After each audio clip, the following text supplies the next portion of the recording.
திமுகவுக்கு கெட்ட நேரம் ஆரம்பிச்சிடுச்சு. எஸ், இதுதான் இன்னைக்கான செம்ம விஷயமா இருக்கு.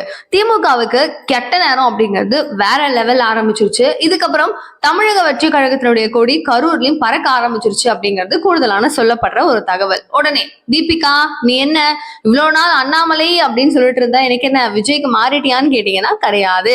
அண்ணாமலை ஒரு ஹானஸ்டா, அவருடைய விஷயம் நல்லா இருக்கும், அவர் பேசுற விஷயங்கள் சரியா இருக்கும், அதை எடுத்து நான் உங்களுக்கு கன்வே பண்ணுவேன். ஆஸ் லைக் கரூர்ல நடந்த சம்பவம் விஜய் மேல மட்டும்தான் தப்பு அப்படின்னு சொல்லி முழுக்க முழுக்க குற்றம் சாட்டப்படுற இந்த விஷயத்துக்கு நான் ஆதரவு கிடையாது. இவர்கிட்ட தப்பு இருக்கு அப்படின்னா சில விஷயங்கள் இருக்கு, பட் இவர் மட்டும்தான் தப்புன்னு சொல்லக்கூடியதை ஏத்துக்க கொள்ளவே முடியாது. அந்த மாதிரி கரூர்ல இருக்கிற மக்கள், சம்பவ இடத்துல இருந்த மக்கள், பாதிக்கப்பட்டவர்களுடைய குடும்பம் அப்படின்னு ஒட்டு மொத்தமா எல்லாரும் ஆதரவு கொடுக்கிறது விஜய் அவர்களுக்கு. சோ இது தமிழக அரசாங்கம் பாதுகாப்பு அப்படிங்கறதுல அவங்க தான் கொடுத்திருக்க முடியும், இவரால ஒன்றும் பண்ண முடியாது. சோ அவங்க கரெக்டா இதெல்லாம் நடக்கும் அப்படின்னு தெரிஞ்சு அவங்க பண்ணிருக்கணும், அது அவங்களோட தப்பு தான் அப்படின்னு சொல்லிட்டு தமிழக அரசாங்கம் பக்கம் எதிர அப்படியே வந்து ஸ்டாப் காமிக்கிற நபர்கள் ஏராளம், எக்கச்சக்கம். இதுல என்ன நீங்க ஏதாவது கேள்வி கேட்டலாம், no use at all. And விஷயத்துக்குள்ள போவோமா? விஜய்க்கு ஒரு பொக்கிஷமான ஒரு தகவல் கிடைச்சிருக்கு. அண்ட் இதுக்கப்புறம் உச்சநீதிமன்றம் திமுகவுடைய முகத்துல பெரிய கரிய பூசிட்டாங்க. எது மூலயமா? சிபிஐ என்கொயரிஸ் அப்படிங்கிறது வேணும்னு சொல்லிட்டு தமிழக வெற்றி கழகம் கேட்டிருந்தாங்க. அதுக்கு உச்சநீதிமன்றம் அப்ரூவ்டுன்னு சொல்லிட்டாங்க. இதுக்கு மேல வேற என்ன வேணும்? ஃபுல்லா பேசுவோம். அனைவருக்கும் வணக்கம். நீங்க பாத்துட்டு இருக்கிறது கல்கரி நியூஸ். நான் தீபிகா. ஃபர்ஸ்ட் திமுகவுக்கு கெட்ட நேரம் அப்படின்னு சொன்ன என்ன விஷயம் அப்படின்னு கேட்டீங்கன்னா, திமுக அப்படின்னு சொல்லி எடுத்துக்கிட்டோம்னு வச்சுக்கோங்க. இப்போ கரூர் இஷ்யூல ஸ்டார்ட் பண்ணுவோம். ஸோ இப்படியே ஒரு பேக்வேர்ட்ல போவோமா?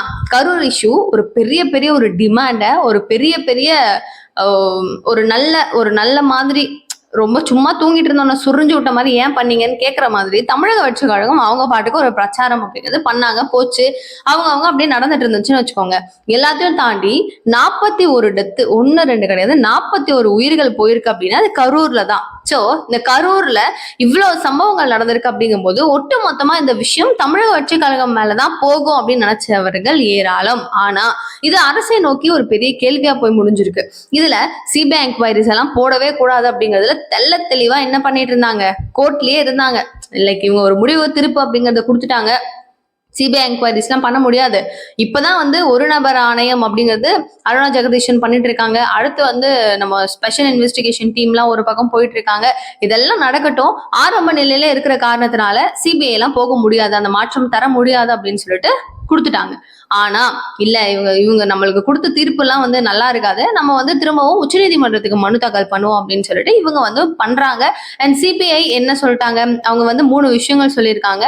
அவங்க சொன்ன 3 விஷயங்கள்ல சிபிஐ ஓகே அப்படின்ட்டாங்க. இப்போ அவங்க சிபிஐ கொடுக்கறதுனால, இந்த என்கொயரிஸ் வந்து அமல்படுத்தப்படுறதுனால என்னென்ன பிரச்சனைகள் திமுகவுக்கு அப்படின்னா, போலீசார் என்ன பண்ணிட்டு இருந்தீங்க, எத்தனை ஆட்கள் வரணும் அப்படிங்கிறது, உங்ககிட்ட இவ்வளோ பேர் இருக்காங்களா இல்லையா அப்படிங்கிறது உளவுத்துறை என்ன பண்ணணும், ரிப்போர்ட்ஸை சென்ட் பண்ணிக்கிட்டே இருக்கணும். அப்போ உளவுத்துறை அங்க எங்க ஸ்டாப் ஆனீங்க? போலீசார் இவ்வளோ பேர் இருந்திருக்கணும், எங்கெங்க இல்லை, சிசிடிவி ஃபுட்டேஜஸ் எல்லாம் இருக்கு, அந்த இடத்துல எங்கேயுமே இல்லை, எங்க போனீங்க? எல்லாரும் இருந்த நபர்கள் பாதுகாத்தீங்க, மீதி நபர்கள் எங்க? இந்த கேள்வி கண்டிப்பா வரும். சோ அடுத்த கட்டமா ஆம்புலன்ஸ் எல்லாம் எங்க இருந்து வந்தது, எங்க இருந்து போச்சு, இதுக்கு யாரெல்லாம் கூப்பிட்டாங்க, யாரெல்லாம் சொன்னாங்க, எல்லா விஷயத்தையும் புட்டு வைக்க போறாங்க. இந்த ஒரு விஷயத்துல மட்டும்தான் சிபிஐ என்கொயரியான்னு கேட்டீங்கன்னா, இதுவே திமுகவுக்கு ஒரு பெரிய இடிதான். என்ன, அரசாங்கம் ஆள்றது அவங்க தானே, இப்போ அரசு அப்படிங்கும் போது அவங்கதான். அந்த அரசுல அதிமுக ஆண்டுட்டு இருந்தாங்கன்னா அதிமுகவை நம்ம சொல்ல போறோம். திமுக மட்டும் சொல்றீங்களேன்னு கேட்டீங்கன்னா, அவங்க தானே ஆண்டுட்டு இருக்காங்க, அவங்கள தானே சொல்ல முடியும். அப்போ உரிய பாதுகாப்புகள் அப்படின்னு கொடுக்கக்கூடிய விஷயங்களாகட்டும், மக்களுக்கு என்னென்ன கரெக்டா இருக்கும் அப்படின்னு கொடுக்கக்கூடிய விஷயமாகட்டும், எல்லாமே அவங்க தான் பார்த்து செஞ்சிருக்கணும். ஆனா ஒண்ணுமே செய்யல அப்படின்னா இப்படிதானே நடக்கும்.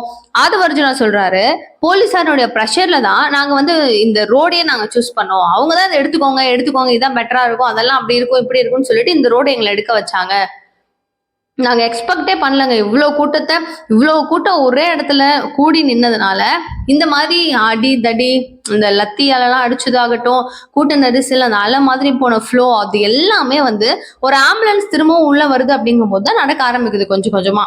இந்த எல்லாத்தையும் இன்வெஸ்டிகேட் பண்ணாங்கன்னா வேற லெவல்ல பிச்சுக்கிட்டு ஓட போகுது. என்ன நடக்குதுன்னு பார்ப்போமே.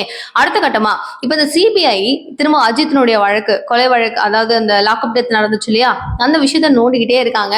இப்போ வந்து ரெண்டு ரெண்டு சைடா அவங்களுடைய கலெக்ஷன்ஸ் எல்லாத்தையுமே வச்சுக்கிட்டு இதெல்லாம் இப்ப போயிட்டு நீதிமன்றத்துல அமல்படுத்தியிருக்காங்க, ஆஜர் பண்ணியிருக்காங்க. சோ அதற்கான தீர்ப்பு அப்படிங்கிறது கூடிய விரைவில் குற்றப்பத்திரிகை எல்லாம் தாக்கல் பண்ணதுக்கு அப்புறம் வந்துரும் அப்படிங்கிற மாதிரியும் சொல்லுது. சோ அதுலயே ஒரு பெரிய அளவுல ஒரு இடி இருக்கு அப்படின்னு சொல்லப்படுது. இது கூட இப்போ வந்து ரொம்ப ரொம்ப நம்ம எல்லாருக்கும் பரிட்சயமான ஒரு விஷயம், தனலட்சுமி ஸ்ரீனிவாசன் காலேஜ்ல கிட்னி திருட்டு அப்படின்னு சொல்லிட்டு ஒன்று நடந்துச்சு. இதுக்கு சிறுநீரக சம்பந்தப்பட்ட பிரச்சனைகளுக்கு எல்லாம் எந்த ட்ரீட்மெண்ட்ஸும் இந்த ஹாஸ்பிட்டல் கொடுக்க கூடாது அப்படிங்கிறது சரியான ஒரு தீர்ப்பா? கிடையாது. என்ன என்ன தீர்ப்பு கொடுக்குறீங்க நீங்க?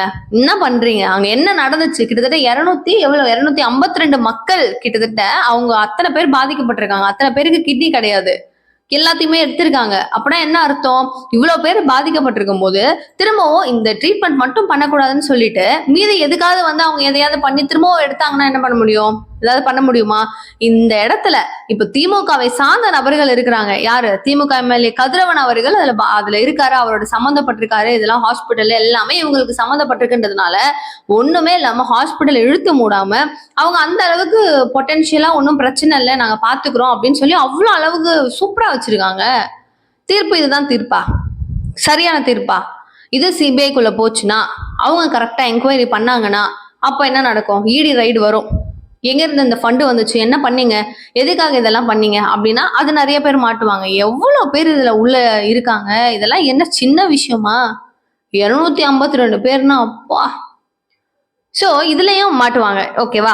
நெக்ஸ்ட் அடுத்த கட்டமா அவங்க மாட்டக்கூடிய விஷயம் அப்படின்னா ஆம்ஸ்ட்ராங் அவர்களுடைய கொலை வழக்குல இதுவும் வந்து என்கொயரி போகுதுன்னும் போது இதுலயும் மாற்றத்துக்கு நிறைய வாய்ப்பு இருக்கு.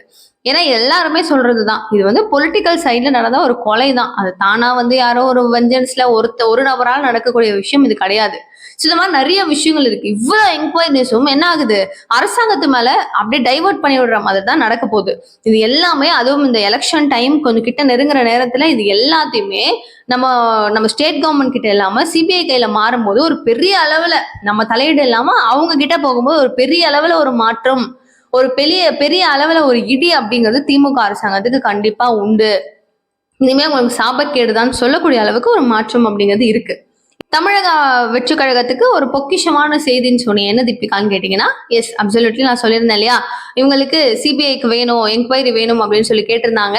அது வந்து அவங்களுக்கு அப்ரூவ் பண்ணிட்டாங்க, உச்சநீதிமன்றம் உத்தரவு கொடுத்துட்டாங்க. ஸோ இதன் அடிப்படையில ஆதவ அர்ஜுனா அவர்கள் கொடுத்த இன்டர்வியூல அவர் சொல்லியிருக்கிற விஷயம் என்ன அப்படின்னு பாத்தீங்கன்னா, மொத்தமா இவங்க கேட்ட ஒரு 3 விஷயங்கள், அதுக்கு அவங்க ஒத்துக்கிட்ட விஷயங்கள் அப்படிங்கிறது. ஸோ அவங்க 3 விஷயத்தையுமே அக்செப்ட் பண்ணிட்டாங்க. இது என்னன்னா 3 மெம்பர்ஸ் வச்சிருக்கிற ஒரு கமிட்டியை ரெடி பண்ணி அஜய் ரஸ்டோஜி அவர்களுடைய தலைமை நீதிபதி அவர் இருக்காரு இல்லையா, ஓய்வு பெற்ற நீதிபதி, இவருடைய தலைமையில 3 நபர்கள் அமைத்த அந்த குழுவை வச்சுதான் ஃபுல் டிஸ்கஷன்ஸ் அப்படிங்கிறது போக போகுது.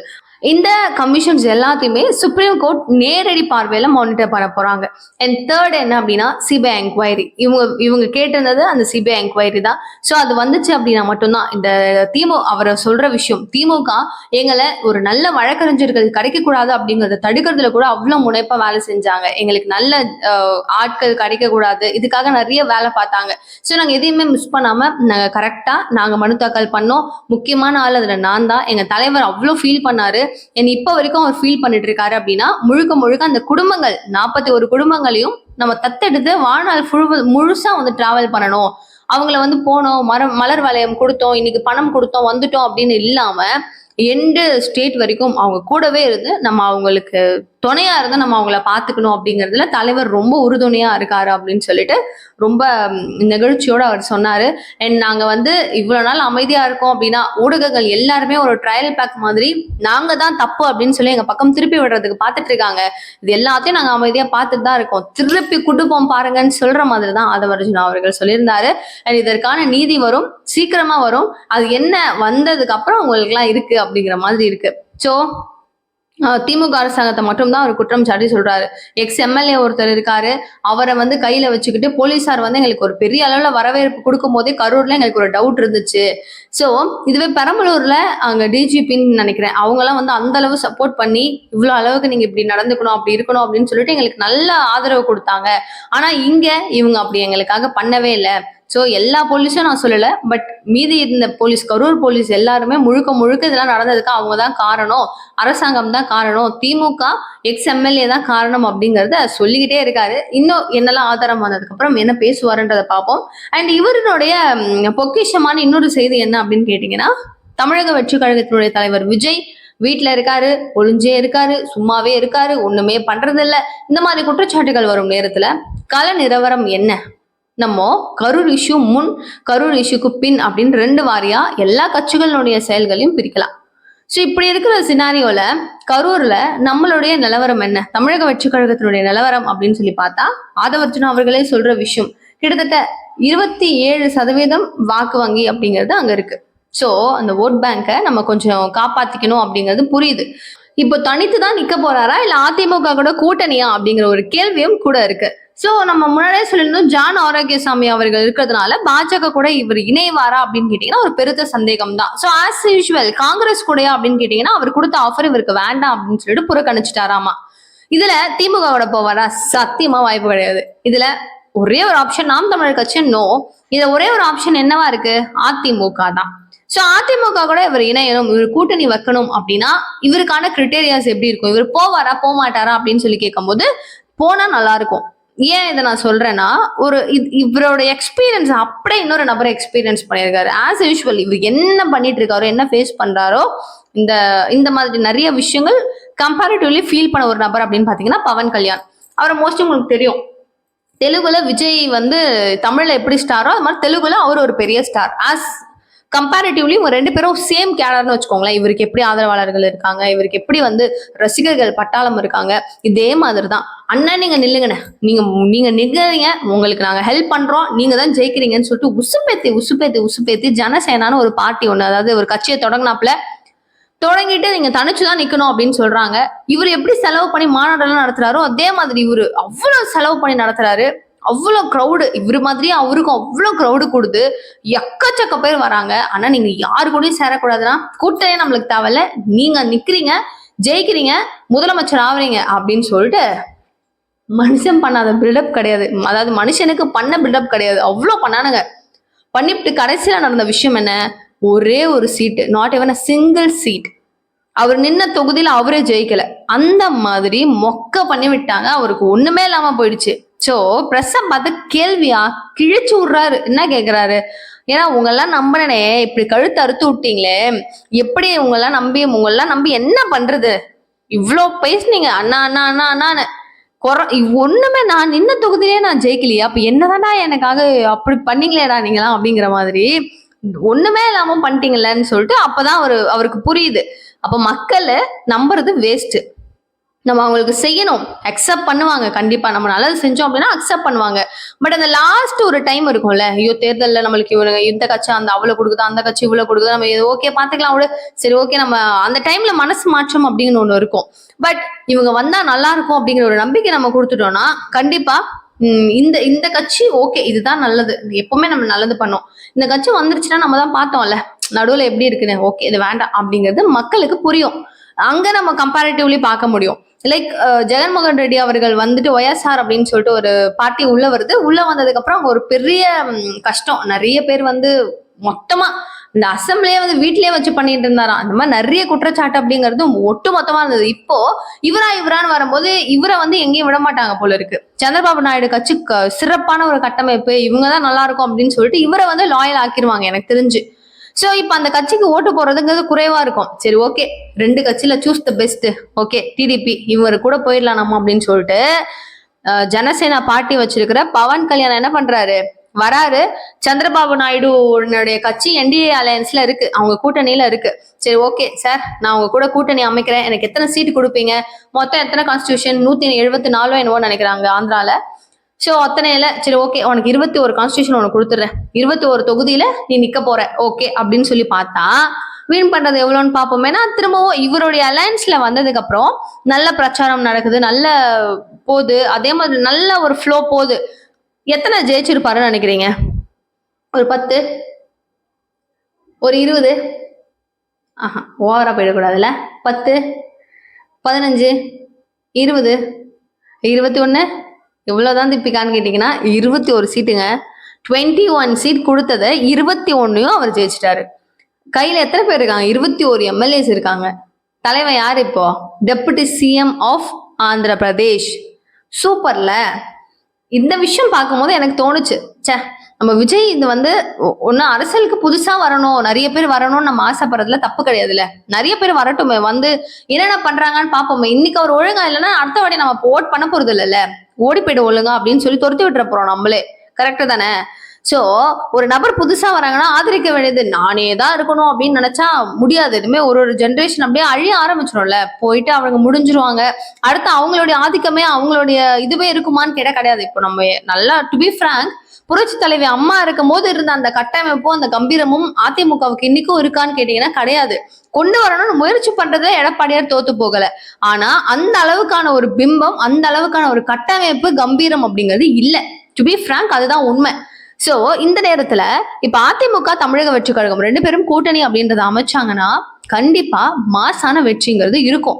ஒரு 40 ஒரு 50 தொகுதி. ஏன்னா இங்க 234 தொகுதி இருக்குன்றதுனால இது ஒரு 50 கொடுக்குறாங்கன்னு வச்சுக்கோங்க. குறைஞ்சது ஒரு 40 கொடுக்குறாங்கன்னு வச்சுக்கோங்களேன். சொல்றேன் சும்மா நாச்சுக்கோ, ஒரு 40 தொகுதின்னு வச்சுக்கோங்களேன். கையில எத்தனை பேர் இருப்பாங்க விஜய்க்கு? 40 எம்எல்ஏஸும் இருப்பாங்க. கண்டிப்பா ஜெயிப்பாரு. அந்த மாதிரி இருந்துச்சுன்னா கண்டிப்பா இருக்கும். அதோட பார்லிமெண்ட் உள்ள நுழையிறாருன்னு வச்சுக்கோங்க, எப்படி இருக்கும்?